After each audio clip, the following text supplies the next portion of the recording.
നബി സല്ലല്ലാഹു അലൈഹി വസല്ലമ തങ്ങളെ കുറിച്ച് വിശുദ്ധ ഖുർആൻ പറഞ്ഞത് ലഖദ് ജാഅക്കും റസൂലും മിൻ അൻഫുസിക്കും അസീസുൻ അലൈഹി മാ അനിത്തും ഹരീസുൻ അലൈക്കും ബിൽ മുഅ്മിനീന റഊഫുർ റഹീം. ലഖദ് ജാഅക്കും, നിങ്ങൾക്ക് എത്തിയിട്ടുണ്ട്.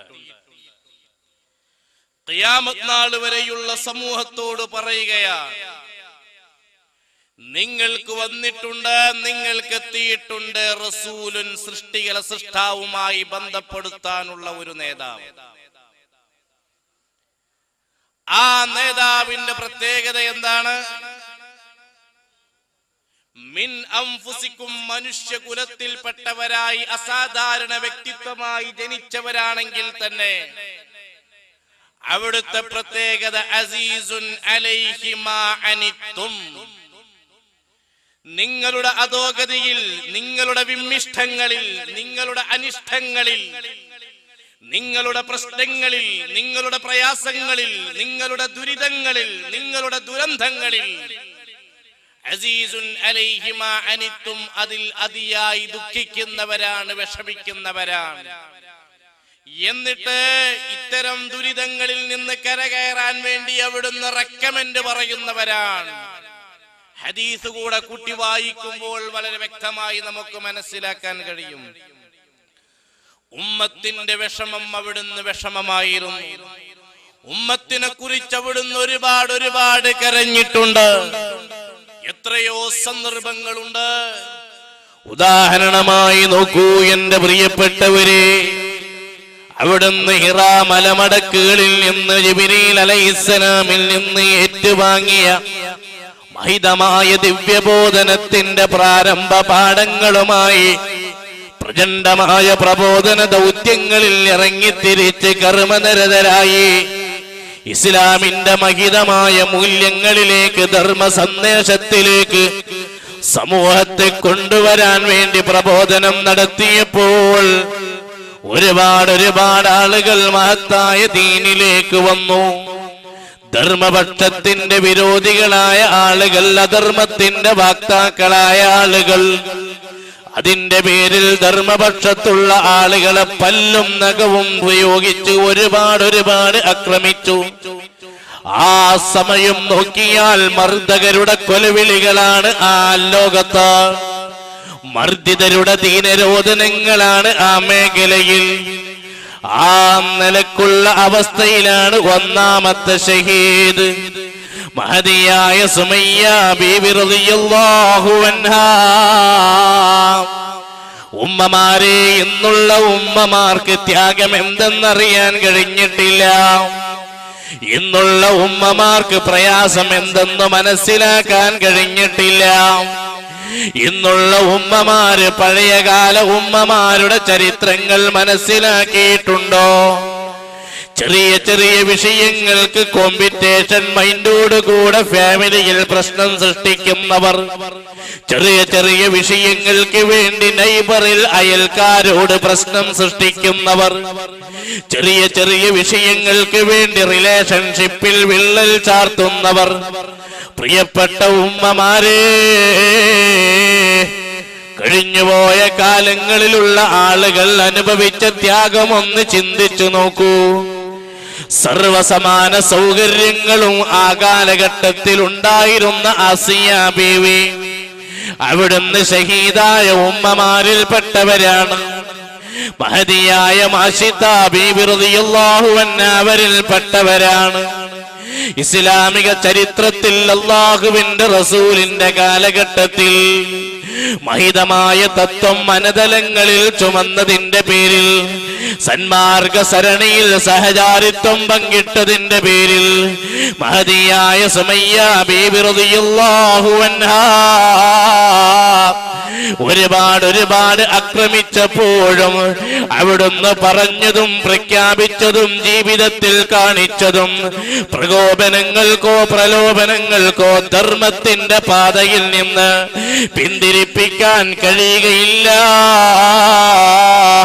എന്നാണ് സുമയ്യ ബീബി റളിയല്ലാഹു അൻഹായുടെ പ്രഖ്യാപനത്തിൽ ഉണ്ടായത്. ഉടനെ ശത്രുക്കൾ ചെയ്തതെന്താ? സുമയ്യ ബീബി റളിയല്ലാഹു അൻഹായുടെ ഒരു കാല് ഒരു ഒട്ടകത്തിൽ കെട്ടുന്നു, മറ്റൊരു കാല് വേറെ ഒരു ഒട്ടകത്തിൽ അങ്ങോട്ട് തിരിച്ചു കെട്ടുന്നു. എന്നിട്ടോ ഒരൊട്ടകത്തെ ഇങ്ങോട്ട് തെളിക്കുകയും മറ്റേ ഒട്ടകത്തെ അങ്ങോട്ട് തെളിക്കുകയും ചെയ്ത് രണ്ട് പൊളിയാക്കിയത് എന്തിന്റെ പേരിൽ? സിവിൽ ക്രിമിനൽ കുറ്റകൃത്യങ്ങളിൽ പ്രതി ചേർക്കപ്പെട്ടിട്ടില്ല. ധർമ്മ സന്ദേശം മനതലങ്ങളിൽ ആവാഹിച്ചതിന്റെ പേരിൽ സുമയ്യ ബീബി റളിയല്ലാഹു അൻഹാക്ക് ഇത് സഹിക്കേണ്ടി വന്നിട്ടുണ്ടെങ്കിൽ ആ സുമയ്യ ബീവിയുടെ വാർത്തയങ്ങ് കേട്ടപ്പോൾ ഹബീബ് മുഹമ്മദ് മുസ്തഫ അവിടുന്ന് ഒരു മാസത്തോളം കരഞ്ഞിരുന്നു. പ്രിയപ്പെട്ടവരെ, ഈ നിലക്ക് ഉമ്മത്തിനെ കുറിച്ച് അവിടുന്ന് വിഷമിച്ചിരുന്നു. അവിടുന്ന് കരഞ്ഞ സന്ദർഭങ്ങളിൽ ഒരു സന്ദർഭം അതാണ്. ഇങ്ങനെ എത്രയോ സന്ദർഭങ്ങളുണ്ട്. മഹദിയായ സുമയ്യ ബീബി റളിയല്ലാഹു അൻഹായെ ആലോചിച്ചു.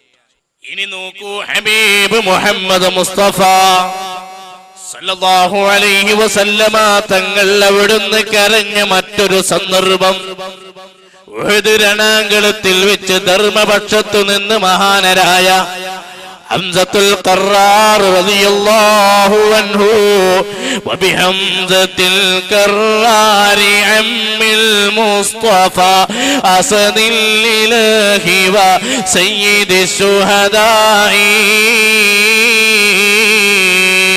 ഉഹദ് രണാങ്കളത്തിൽ വെച്ച് ബഹുമാനപ്പെട്ട ഹംസ റളിയല്ലാഹു അൻഹു ധർമ്മവിരോധികൾക്കെതിരെ ധർമ്മപക്ഷത്തു നിന്ന് സമരം ചെയ്യുന്ന സമയം, യുദ്ധം ചെയ്യുന്ന സമയം, ചതിപ്രയോഗത്തിലൂടെ വഹശി റളിയല്ലാഹു അൻഹു ചാട്ടുളി പ്രയോഗിച്ചുകൊണ്ട് അവിടുന്ന് അങ്ങ് തുളഞ്ഞു കയറി ഈ ലോകത്തോട് വിട പറഞ്ഞപ്പോൾ ബഹുമാനപ്പെട്ട വഹശി റളിയല്ലാഹു അൻഹുവിന്റെ അതേ ഇസ്ലാമിലേക്ക് വരുന്നതിന്റെ മുമ്പുള്ള ഈ പ്രഹരമേറ്റുകൊണ്ട് അവിടെ വീണു. ഹിന്ദ് എന്ന് പറയുന്ന സഹാബി വനിത വിശ്വസിക്കുന്നതിന്റെ മുമ്പ് ഒരുപാട് അക്രമങ്ങൾ ആ ജനാസയിൽ കാണിച്ചു. കൈകാലുകൾ മുറിച്ചു, തലയോട്ടിയെടുത്തു. ഈ രംഗം കണ്ടപ്പോൾ അവിടുന്ന് വാവിട്ട് കരഞ്ഞു. അവിടുന്ന് നിയന്ത്രണം വിട്ട് വാവിട്ട് കരഞ്ഞ രണ്ട് സന്ദർഭങ്ങളിൽ ഒരു സന്ദർഭം അതാണ്. മഹാനരായ ഹംസ റളിയല്ലാഹു അൻഹുവിനെ അങ്ങനെ കണ്ടപ്പോ അവിടുന്ന് പറയുന്നു, വാ അമ്മി യാ ഹംസ, എന്റെ കൊച്ചാപ്പ ഹംസ, ഇത് പ്രവർത്തിച്ചവരെ ഞാൻ പ്രതികാരം ചെയ്യുക തന്നെ ചെയ്യും എന്ന് പറഞ്ഞ് അവിടുന്ന് അങ്ങ് പൊട്ടിക്കരയുന്നു. ദിവസങ്ങൾ കഴിഞ്ഞു. വഹശി റളിയല്ലാഹു അൻഹുവിന് മനസ്സിൽ മാറ്റം തോന്നി. ഞാൻ ഒരാളുടെ അടിമയാകുന്ന സമയം ഞാൻ ഇങ്ങനെ ചെയ്തു ആജ്ഞയോട് കൂടെ, പക്ഷേ അത് തെറ്റായി പോയി. അതുകൊണ്ട് എല്ലാ നിലക്കും മാപ്പ് നൽകുന്ന ലോകത്തിന്റെ നേതാവ് ഹബീബ് മുഹമ്മദ് മുസ്തഫ ഉംബിതു അന്ന റസൂലല്ലാഹി യൗഅദനി വൽഅഫു ഇൻദ റസൂലില്ലാഹി മഅമൂലു. നബി സല്ലല്ലാഹു അലൈഹി വസല്ലം തങ്ങളുടെ അടുക്കലേക്ക് മാപ്പ് പറഞ്ഞ് വിശ്വസിക്കാൻ വേണ്ടി പോയി. എന്തെങ്കിലുമൊക്കെ അബദ്ധം കുടുങ്ങിയാൽ അബദ്ധം ന്യായീകരിക്കാതെ മാപ്പ് പറയുക, അതല്ലെങ്കിൽ പശ്ചാത്തപിക്കുക, ചെയ്ത പാപം ന്യായീകരിക്കാതിരിക്കുക എന്നതാണ് വിജയിക്കാനുള്ള മാർഗം. ചില ആളുകൾ എന്തെങ്കിലും ഒരു തെറ്റ് ചെയ്തു കഴിഞ്ഞാൽ പിന്നെ അതങ്ങനെ ന്യായീകരിക്കും, അതിനുള്ള വകുപ്പ് കണ്ടെത്തും. അങ്ങനെ പല ആളുകളും നമ്മുടെ നാട്ടിൽ കാണാം. എത്രയോ സംഭവങ്ങൾ പറയാനുണ്ട്, ഞാനിപ്പോൾ അതിലേക്ക് കടക്കുന്നില്ല. എന്നിട്ടുള്ളത് ന്യായീകരിക്കുക, ഉള്ളത് ഒപ്പിച്ചു കൊടുക്കുക. ഇപ്പൊ ഒരാൾ കല്യാണം കഴിഞ്ഞു പോകുമ്പോ എല്ലാരെ കയ്യിലും കശുവണ്ടി പരിപ്പ് കൊടുക്കുക. അത്ര എന്താന്ന് വെച്ചപ്പോ അത് ബിരിയാണിയിൽ ഇടാൻ മറന്നതാണ്, ഇപ്പൊ എല്ലാവരും ഓരോന്ന് കഴിച്ചോളൂ എന്ന് പറഞ്ഞു. അപ്പൊ ഇങ്ങനെയൊക്കെ നമ്മളെ നാട്ടിൽ പല ന്യായീകരണങ്ങളും പല പ്രവർത്തനങ്ങളും നമ്മുടെ നാട്ടിൽ കാണാറുണ്ട് അല്ലേ. ഒരാൾ ബിരിയാണി വെച്ചു, അതാ കുളായി, നേരെ അയാൾ അടുത്തുള്ള കിണറ്റിലേക്ക് ചാടുക. കിണർക്ക് ചാടിയിട്ട് ആളുകളൊക്കെ ഇങ്ങനെ നോക്കുകയാണ്, അങ്ങനെ എങ്ങനെ എടുക്കണം, എങ്ങനെ എന്നൊക്കെ ഇങ്ങനെ പറയുമ്പോ താഴ്ന്ന് വിളിച്ചു പറയാ, ആ ബിരിയാണി